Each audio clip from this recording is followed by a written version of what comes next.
Welcome. So I'm going to share my screen. Right. Where is the thing? All right. So this is our meeting for today. Alicia, she's the other trying to join, but I don't know what's happening with the link. It's going now to try from her phone, so she will be with us. Well,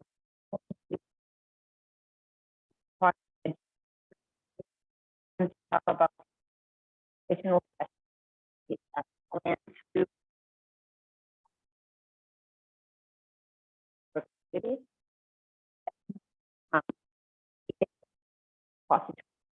other projects. Sorry, Gabriela, I think I don't hear you very well. You are breaking from time to time. And I don't know whether the rest can hear you well.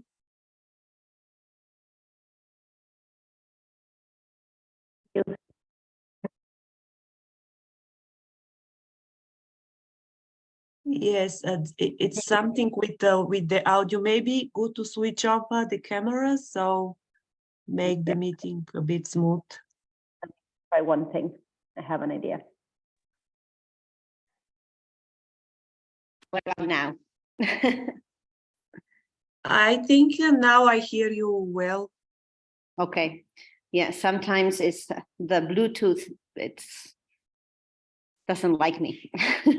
But let's do it without it. And I'm going to turn off my camera. So let's hope that way it's easier. So the main thing that I would like to share with all of you today is that we have a WhatsApp group, and it's easier and it will be great if you can join us as a way to improve communication. And Elia, correct me if I'm wrong, but I think SIOP is now planning to change their website, and there will be a different way for us to be able to connect with people from our own networks. So we will be able eventually to email you directly. But for now, because that is, it's not possible at this time, what we did is we created this WhatsApp group as a way to facilitate communication. So if you haven't, this is the QR code. If you don't have this, or this is the link, I can just copy this and and I will copy this and put it in the chat for all of you to join, because that is an easier way to stay connected. And also, if you can write down your emails, if you want to, right, in the chat, that will be great, because I can send this link to your email if that would be easier for you. So last meeting, what we discussed was that we were going to have meetings every 2 months. So this is 2 months after our last meeting. We have this WhatsApp group that we would like all of you to join until we have a more direct way to email you. And then we agree that we were going to have every 3 months educational sessions, that will be kind of a service or an opportunity that we will provide to the AYA community. And in terms of these sessions, what we decided to be the first one was one where we wanted someone who represents one of the 5 WHO regions to be to be a speaker and to represent each region and tell all of us how things are going and what is the situation for AYA. So what we need to do today is to try to identify who could be a speaker, like an AYA professional that can actually present for a short period of time, like 10 minutes. And then it will be great if we could also have a survivor for each region, that could tell us a little bit of his or her story. So what we had last time was Maristela. She's from Brazil, and she offered herself to tell us a little bit about the Americas. The Americas, the continent, is divided in North America and Central and South America, or Latin America. So I guess Maristela will be better at representing what is going on in Latin America. And she agreed already to do that. Apostolos, you said, I believe last time, that you would be willing or able to talk a little bit about what is the situation in Europe. I don't know if that is still possible for you. It will be basically 10 minutes presentation, more or less, about what's the situation about AYA programs and AYA care. Yes, okay, perfect. And then what we need is someone from Africa, from Southeast Asia, and for the Eastern Mediterranean and Western Pacific region. So I don't know if you know anyone that we could email or contact that would be a good speaker to be part of this session. We will really appreciate that. I don't know. Anyone? Jasmine? You're new here. Is there anyone that you would like that you know? Oops, sorry, I keep doing this. Hi. So in terms of representing the the South African perspective, I think Professor Geetha Naidu might be the right fit because— Can you write the name in the chat? Yes, I will. So Thank she's you. based at one of our largest hospitals, known as Baragwanath, and they actually run a service that goes up to 21 years of age. So that's an exception, but I think she's well placed to speak. Okay, all right.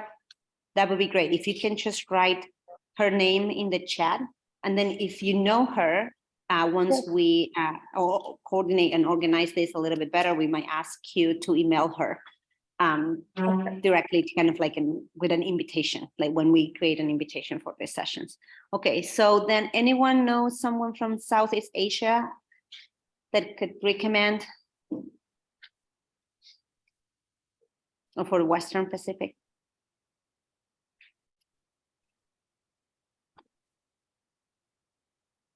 If not, I think I know Rusana Papian. She's from, she's one of the members of a scientific committee from SciOp Asia. I can ask her for a recommendation, but there's someone in the chat, sorry.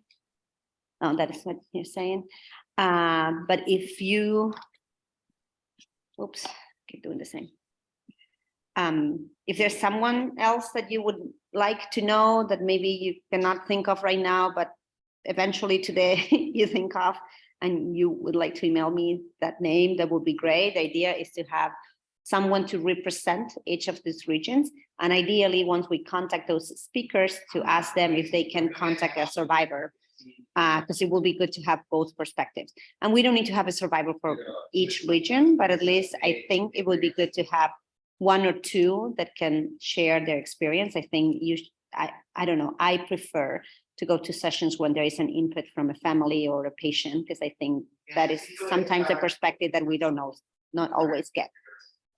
So the date and time, it's not defined yet. We were planning to do it sometime in November, so after the Congress in Ottawa. And the idea would be like we can promote this meeting, this session during the Congress, to like allow more people to know, to learn about it and to join. Hello, who's just joined? Someone else? Pamela, hi, welcome. Welcome and thank you for joining us. So very briefly, I can, I don't know if you would like to introduce yourself. If that's okay.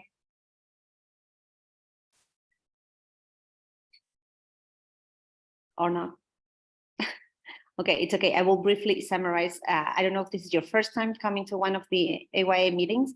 So what we're talking right now is that we are organizing an educational session that will be in sometime in November. We still have to define a date and time. So that's one of the questions for the group.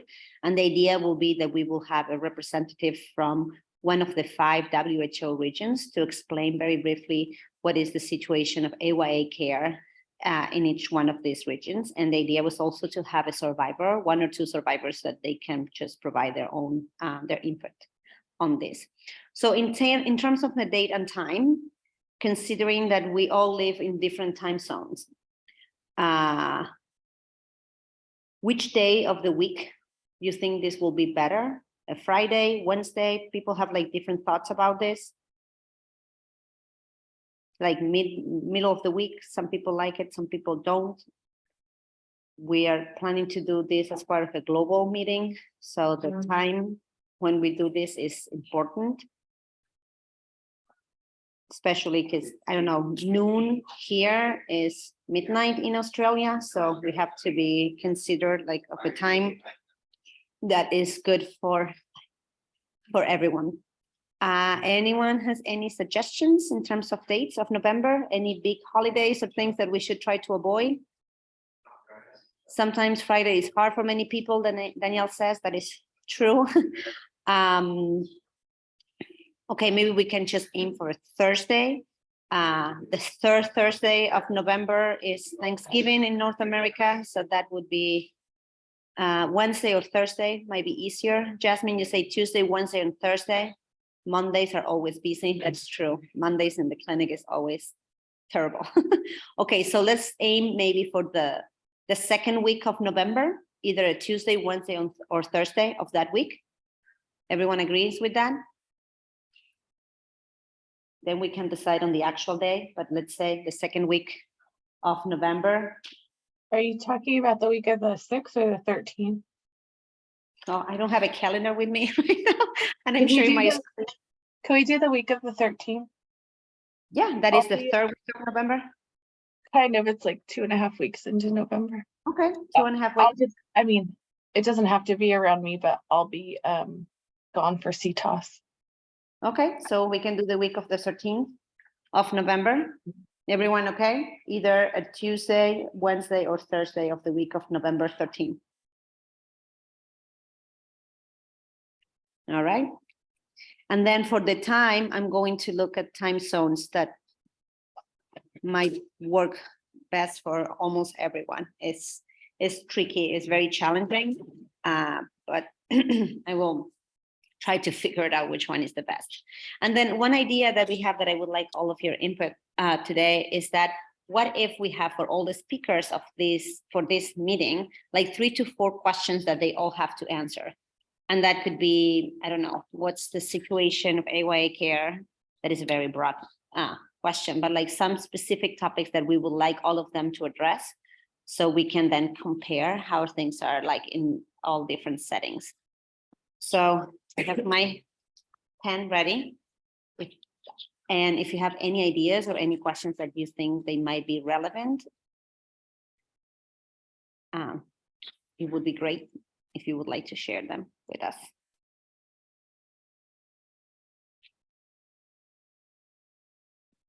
Oops.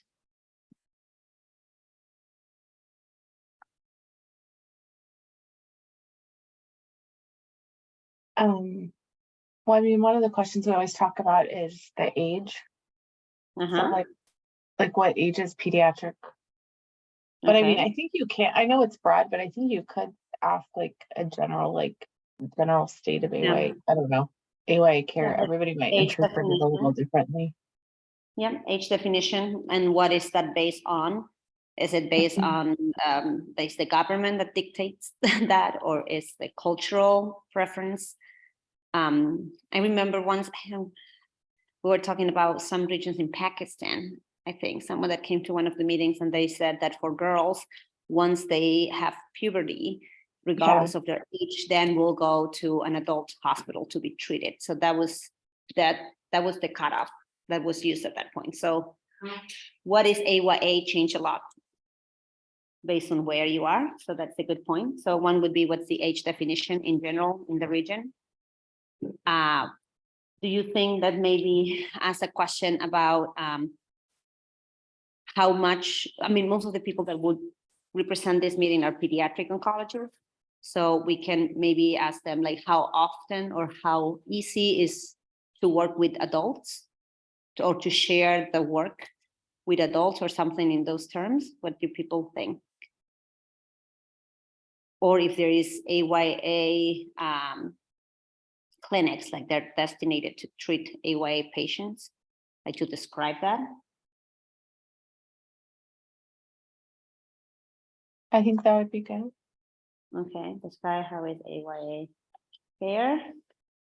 Anything else? Anyone else would like to think it's relevant? Or if not, when I send the minutes, you're more than welcome to send like any comments or new ideas that you have. But I guess it would be good if if we can just guide the speakers to give like their input, like in a way that it will be then easier to have a discussion afterwards. We could also ask about like if there's any AYA like specific initiatives in the region or foundation. Initiative, yeah. Or foundations that they work with that, yeah. All right, yeah, that's really good. So the idea is to have this, let's say, this kind of 3-4 questions ready, I don't know, anytime during the next 2 weeks. So we can just like create like a template of how the session is going to be like, and we can just start thinking about emailing possible speakers. And then, so that is like for the session. Anyone has any questions about it or any other suggestions or ideas?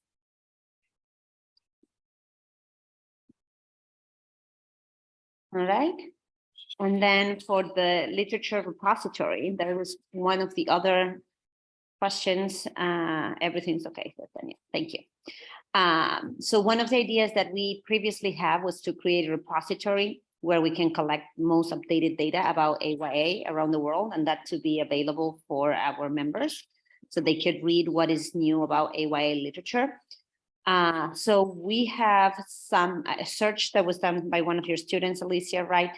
But the idea is that to build up on that search strategy, and every 4 months to get a volunteer to rerun that search in PubMed and to update the list with the newest papers about AYA care. And then we were thinking that that person that will that was going to update that list will decide which one was the best paper and then do a journal club. That we can either do it every 3 months or once a year. I know everyone is really busy, so it's hard to sometimes to plan things like every 3 months. But it could also be every 6 months, like twice a year, to do a journal club. And maybe we can even invite the person who wrote the manuscript.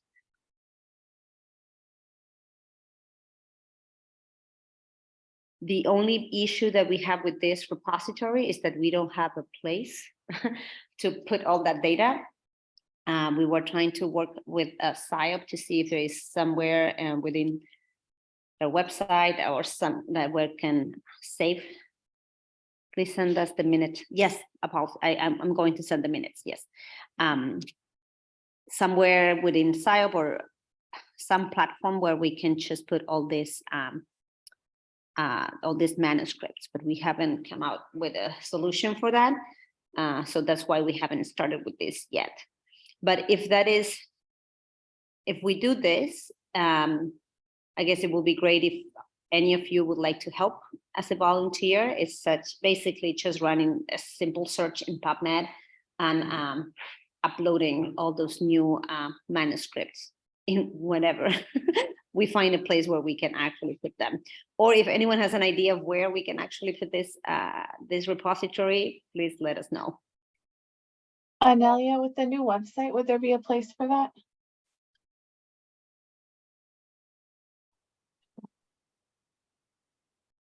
Okay. I think there was something about maybe on the new website, but we can find out.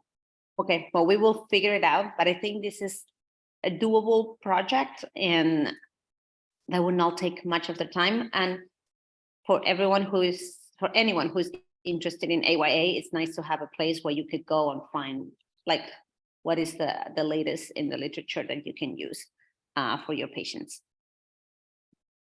And then when these were other areas of interest and ideas that we had, but these are kind of on hold, but just for you to know, develop clinical models of care and foster collaboration between pediatrics and adult oncology. This is a more ambitious kind of project that, as you know, this group is like taking its first steps.